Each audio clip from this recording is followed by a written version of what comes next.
Okay, so it's 7 o'clock Friday morning.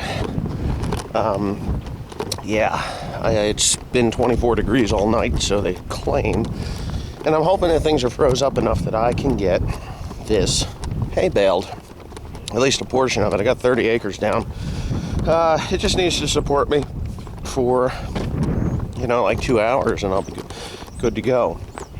I just choked down some terrible sandwich that I bought at the store. But anyway, Anyways, we're going to get the 4960 fired up here. You can see yesterday's mud. This tractor's a little finicky when it's cold. My ether injector goes there, but the little plastic pipe broke off, and I never liked the way it made it knock when you fired it. Now, startup procedure is pretty simple. Check that oil. That's it. The oil's good. It's going to need to be changed anyway. But you just kind of pop this thing here off, which is your air cleaner. Now, this starting fluid is kind of a weak formula, anti-knock type stuff, so it takes quite a bit of it. Just shove it up on there and get the little pin on there. And there's two ways of doing this. You could do it the stupid way, which is to crank and crank and crank until your battery's dead, or you do that and then you shoot the nose full of ether. That's the intake for this tractor. And holy cow, and then you kind of get your starting fluid in a position here where it's not going to get exploded by the seat, and you turn on the key. Half throttle, and see what happens. Oh yeah, she's rolling coal now. Woohoo! Okay, the monitor's up. I got half a tank of fuel. I think I'm going to throw some fuel in here. I don't know. Anyway, this camera's up on the back.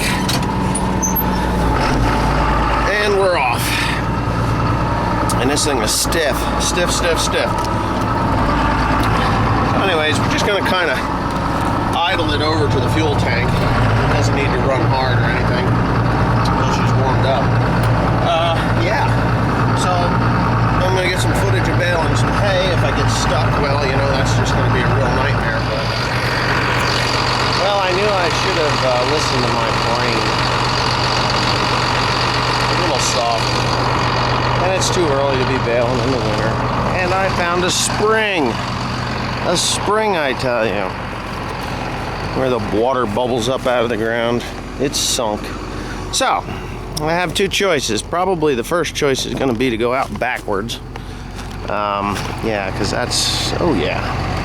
I think I had a wheel stop turning or something. Yeah, that would be what that is. Anyway, yeah, there's the mud. I'm going to see if I can pull it out backwards.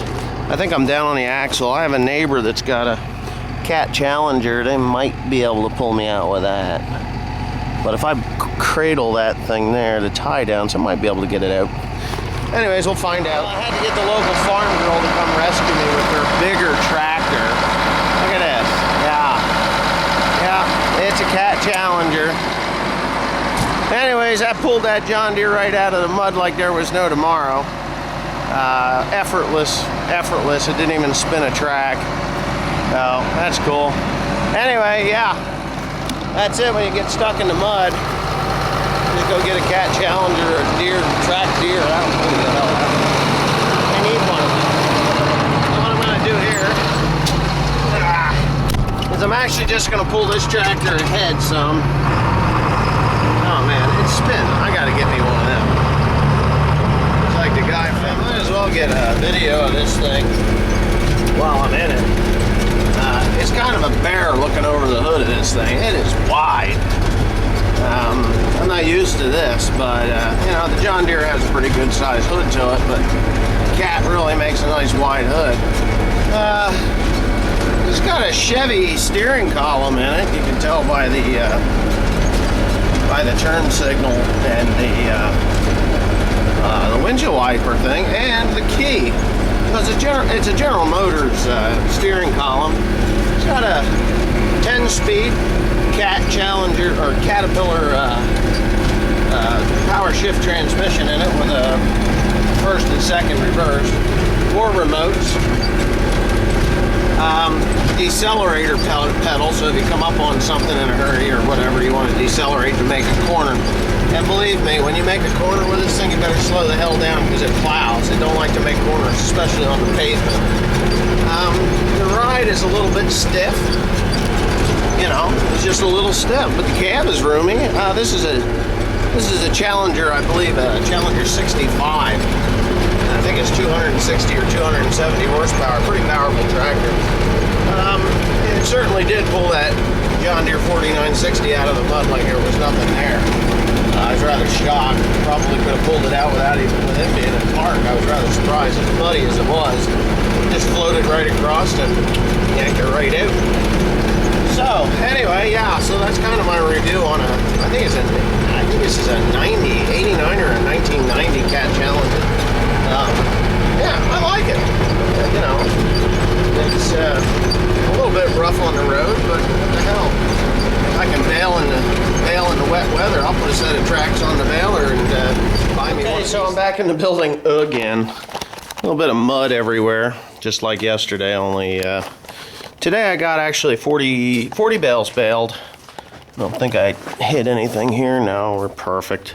I did eject the last bale out of there, try to get some of the weight out of it.